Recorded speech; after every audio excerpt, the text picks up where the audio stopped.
सिंदूर लाल चढ़ायो अच्छा गजमुख को, दो दिल लाल बिराजे सुत गौरी हर को, हाथ लिए गुड़ लट्टू साई सुरवर को, महिमा कहे न जाय लागत पद को।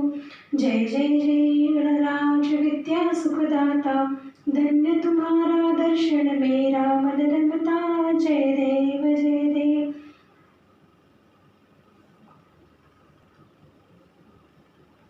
ओम शांति। श्री गणेश चतुर्थी का त्योहार पूरे भारतवर्ष में धूमधाम से मनाया जाता है। उसमें भी विशेष हमारे महाराष्ट्र क्षेत्र में इस त्योहार की बहुत मान्यता है।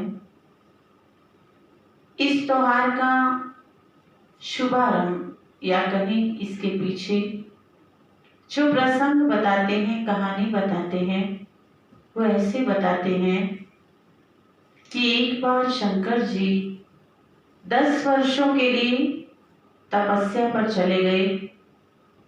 पीछे से माँ पार्वती ने अपने शरीर की मिट्टी से एक बालक का निर्माण किया।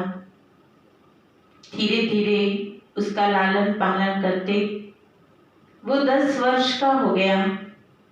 एक दिन माँ पार्वती जब स्नान पे जाने लगी तो उन्होंने उस बालक को बाहर रखवाली पर खड़ा कर दिया। जब 10 वर्ष की तपस्या पूर्ण होने पर शंकर जी वापिस आए तो उन्होंने देखा कि दरवाजे पर एक बच्चा खड़ा है जो उन्हें अंदर जाने नहीं दे रहा। उन्होंने 1-2 बार बोला लेकिन बालक ने मना कर दिया। तो शंकर जी को बहुत गुस्सा आया और उन्होंने गुस्से से अपना त्रिशूल उठाया और उसका सिर धड़ से अलग कर दिया। सिर धड़ से अलग किया। बालक जो है वो मांग करता जमीन पर ही लेट गया। आवाज सुनकर शिवगण, पार्वती माँ सब पहुंचे। देखा तो धड़ और सिर अलग पड़ा था धरती पर। तो माँ पार्वती रोने लगी और शंकर जी को बताने लगी कि आप तो तपस्या पर चले गए थे, उसके बाद मैंने इस बालक का निर्माण किया। आज वो मेरी आज्ञा का पालन कर रहा था लेकिन आपने ये अच्छा नहीं किया। तो शंकर जी को अपनी गलती का एहसास हुआ। तो माँ पार्वती जी ने कहा कि अगर आप पश्चाताप करना चाहते हैं तो वापस मुझे यही बालक चाहिए। तो शंकर जी ने अपने गणों को कहा कि आप जाओ चारों दिशाओं में, कोई ऐसा बच्चा देखना जिसकी माँ उस पीट करके सोई हो, तो उस बालक को उसका सिर काट के ले आना। तो सब गण गए। देखा कि जंगल में एक हथनी बच्चे की ओर पीठ करके लेटी हुई थी।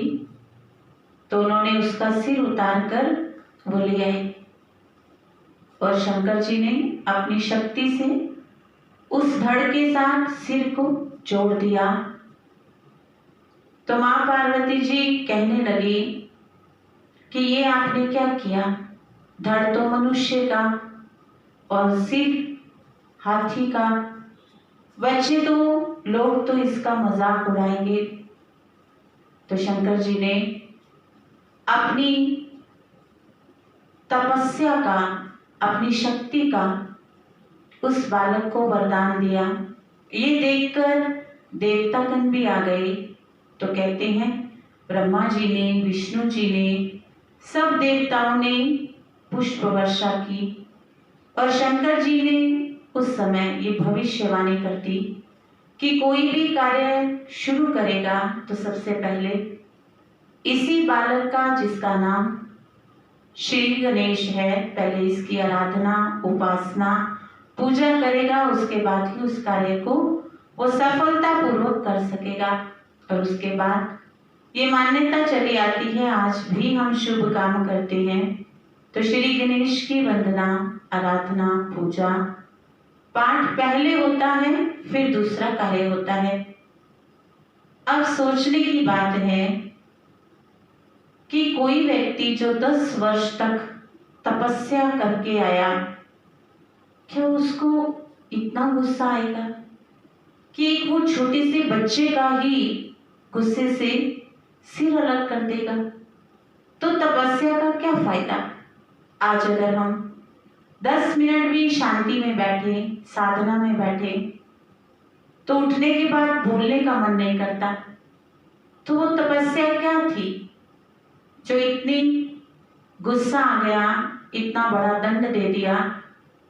दूसरा प्रश्न है कि धड़ भी वही था, सिर भी वही था, तो वही सिर भी तो लगा सकते थे ना, लेकिन नया सिर मंगवाया, इसका क्या भावार्थ है? और तीसरा, कथा में कहते हैं कि सिर अलग कर दिया धड़ से, ये नहीं कहते कि हत्या कर दी, क्योंकि वास्तव में अगर किसी का गला काटा जाए तो वो हत्या होती है, अपराध होता है, पाप होता है, लेकिन वहां ऐसा नहीं कहा जाता। तो इस सब दृष्टांत के पीछे रहस्य क्या है? ये कौन सा संकेत है? तो इसका आध्यात्मिक रहस्य हम सब विस्तार समझेंगे। उम्मीद करते हैं जो सुनाया जाएगा उसको ध्यान पूर्वक सुनते हुए एक एक बात को ग्रहण भी करेंगे। तो सबसे पहले हम अर्थ लेंगे गणेश का। श्री माना श्रेष्ठ। गणेश अगर इस शब्द को अलग किया जाए, संधि विच्छेदन किया जाए, तो गण प्लस ईश। ईश माना ईश्वर के गण, ईश्वर के बच्चे। तो ईश्वर के बच्चे श्रेष्ठ थे, ऊंचते, महान थे, ये इस बात की ओर संकेत है। लेकिन जब बताया कि मां पार्वती ने अपनी मिट्टी से, मैल से तैयार किया, किसी भी शरीर में इतनी मैल नहीं होती जिससे कोई बच्चा ही तैयार हो जाए, पर वास्तव में वो मैल प्रतीक है बुराई की, देह अभिमान की, विकारों की प्रतीक है, जो दरवाजे पे खड़ी है और हमारा शिव से मिलन नहीं होने दे रही। लेकिन जब शिव पिता आकर उसका गला काटते हैं, उस मैल को खत्म करते हैं, परिवर्तन करते हैं, तो शिव का मिलन हो जाता है। तो वास्तव में ये परिवर्तन का प्रतीक बताया कि शिव देह अभिमान का प्रतीक, उस देह अभिमान के गले को काट कर उसके बदले सद्गुणों का, सद्कर्मों का, श्रेष्ठ संकल्पों का, समर्थ बोल का, समर्थ करने का गला लगाया। जैसे कहते हैं जो हाथी का मस्तक है वो विशाल होता है, वो इस बात का प्रतीक है बड़ी बुद्धि का, विशाल बुद्धि का, ऊंची सोच का प्रतीक है। छोटी आंखें प्रतीक हैं दूरादेशी बुद्धि की, क्योंकि एक ज्ञानी मनुष्य वर्तमान के साथ साथ भविष्य का भी फल साथ में ही देखता है कि अगर मेरा वर्तमान श्रेष्ठ तो भविष्य भी स्वतः ही श्रेष्ठ बनेगा। तो दूरादेशी समझ की प्रतीक है वो छोटी छोटी आंखें। सूंड प्रतीक है कि वो पावरफुल भी होती है और सॉफ्ट भी होती है। हाथी की सूंड में अगर छोटी सी चींटी चली जाए तो उसकी मृत्यु का कारण भी बन जाती है, लेकिन वही सूंड बड़े बड़े वृक्षों को भी तोड़कर, बड़े बड़े तनों को भी तोड़ सकती है। तो ऐसे ही ज्ञानी मनुष्य नम्र भी होता है और साथ साथ उसके अंदर शक्ति भी होती है, सॉफ्टनेस भी है और पावरफुल भी है। और मुंह छोटा यानी कम बोलने का प्रतीक है।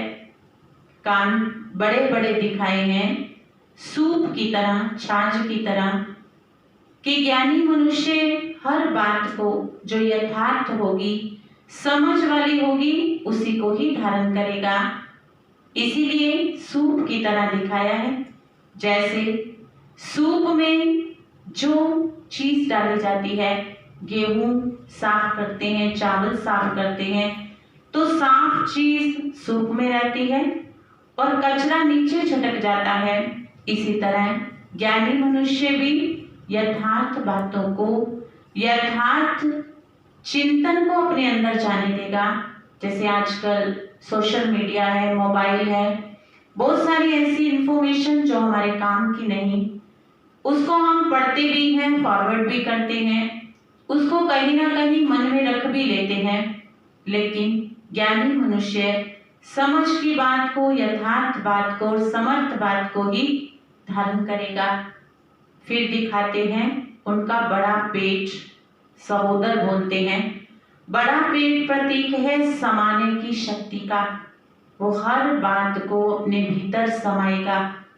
समाना माना कि आज समाने की शक्ति ना होने के कारण ही घरों में क्लैश हो रही है, लेकिन ज्ञानी हर बात को समझते हुए उसको समाएगा, धारण करेगा। और फिर उनके हाथों में दिखाते हैं अलग अलग अलंकार। एक हाथ में कुल्हाड़ी दिखाते हैं। कुल्हाड़ी का काम होता है जड़ से पेड़ को उखाड़ना, जड़ ही खत्म कर देनी, खोद देना पूरी तरह। इसी तरह ज्ञानी मनुष्य भी अपने भीतर के विकारों को, बुराइयों को जड़ से खत्म करता है, उसका मूल भी खत्म कर देता है, अंश और वंश भी समाप्त कर देता है। दूसरे हाथ में रस्सी, जो इस बात का प्रतीक है कि हाथ में भले कुल्हाड़ी है लेकिन मर्यादा है, संयम है, जीवन में नियम है। नियमबद्ध तरीके से, संयम तरीके से वो अपना जीवन यापन करता है और उसके जीवन में जो नियम है, जो कायदे हैं, उसी में ही उसको फायदा लगता है। और तीसरे हाथ वर्त मुद्रा में है, वरदानी हाथ के रूप में, माना दातापन की भावना, कभी भी लेने की भावना नहीं, चाहे वो मान है, सम्मान है, चाहे वस्तु है, चाहे कुछ भी है, हमेशा मैं दाता हूँ, देने वाला हूँ। और चौथे हाथ में मोदक दिखाते हैं। मोदक जो कि कहते हैं श्री गणेश जी का प्रिय आहार है। मोदक प्रतीक है आध्यात्मिकता का, कि मोदक बनाने में जैसे बहुत मेहनत लगती है, ऐसे ही आध्यात्मिक जीवन अपनाने में भी थोड़ी मेहनत करनी पड़ती है, क्योंकि स्वयं का परिवर्तन है, स्वयं कोई अंदर सुधार है।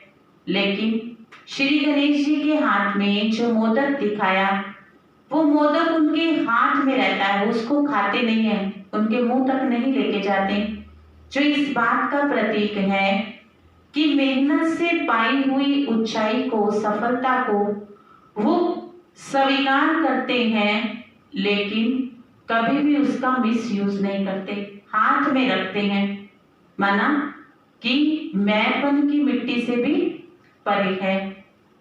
तो ये चार अलंकार दिखाए हैं। फिर उनका आसन दिखाते हैं कि वो एक आसन पर स्थित है, एक पैर धरती से ऊंचा होता है, एक पैर धरती पर लगा हुआ, जो इस बात का प्रतीक है कि वो न्यारे भी हैं और प्यारे भी हैं। अपने इस जीवन को निभाते हुए, जीवन यापन करते हुए भी न्यारे और प्यारेपन की स्थिति का प्रतीक है। फिर उनका वाहन चूहा, मूषक बताते हैं। मूषक प्रतीक है कि जो चूहा होता है, भले कोई चीज उसके खाने की है नहीं है, वो कुतर कुतर करता रहता है, हर चीज को वो जरूर छुट छुट करके काटता रहेगा, भले उसको कोई फायदा ना मिले। ऐसे ही आज हमारी कर्म इंद्रियां हमें धोखा देती हैं, कभी कौन सी कर्म इंद्री, कभी कौन सी कर्म इंद्री अपने वश में कर लेती है। लेकिन एक ज्ञानी मनुष्य अपनी कर्म इंद्रियों पर कंट्रोल रखेगा। आंखें जो शीतल हो जाएंगी, कान जो वही वाणी सुनेंगे जो मेरी जरूरी है, मुख वही बोलेगा जो यथार्थ है, हर कर्म इंद्री पर कंट्रोल होगा। फिर उनकी पत्नियां दिखाई, रिद्धि और सिद्धि। जो इस बात का प्रतीक है कि उसके जीवन में सफलता और संपन्नता है, रिद्धि और सिद्धि, सफलता भी है और संपन्नता भी है। क्योंकि रिद्धि सिद्धि के विषय में भी एक छोटी सी कहानी आती है कि जब इनका विवाह होने वाला था तो शंकर जी और पार्वती जी ने दोनों पुत्रों को बुलाया, कार्तिकेय जी और श्री गणेश जी दोनों को कहा, जो तीनों लोगों की सैर पहले करके आएंगे उनका विवाह इन दोनों से कर दिया जाएगा। कहते हैं कार्तिकेय जी तो अपना वाहन लेकर चले गए, लेकिन श्री गणेश भारी होने के कारण कहीं जा ना सके, पर उनकी कोशाग्र बुद्धि, दूरदेशी दृष्टि ने अपने विचार से ये निष्कर्ष निकाला कि उन्होंने माता पिता का 3 बार चक्कर लगाया और उनको बोले कि मेरे तो तीनों लोग आपके चरणों में हैं। तो कहने का भाव कि उन्होंने अपनी बुद्धि से ही रिद्धि सिद्धि को भी, सफलता और संपन्नता को भी प्राप्त कर लिया। इसीलिए गणेश जी को कहते हैं विघ्न विनाशक, हर विघ्न को नाश करने वाला। तो जब हमारे अंदर भी ये गुण आ जाएंगे, हम भी ईश पुत्र हैं, हम भी ईश गण हैं, भगवान के बच्चे हैं, जब ये सब गुण आ जाएंगे तो हम भी विघ्न विनाशक गणेश की तरह माननीय और पूजनीय बन जाएंगे। आओ इस वर्ष श्री गणेश चतुर्थी मनाने के साथ साथ अपने जीवन में इन गुणों की धारणा की ओर भी ध्यान दें, इन गुणों को भी अपने जीवन में स्थान दें, ताकि हमारा जीवन भी उज्जवल, सफल और सुगम बने और हमारे जीवन में भी सफलता संपन्नता आए। इन्हीं शुभकामनाओं के साथ आप सबको, आपके परिवार को भी श्री गणेश उत्सव की, श्री गणेश चतुर्थी की बहुत बहुत दिल से हार्दिक कामनाएं, बधाइयाँ, बहुत बहुत मुबारकें। ओम शांति।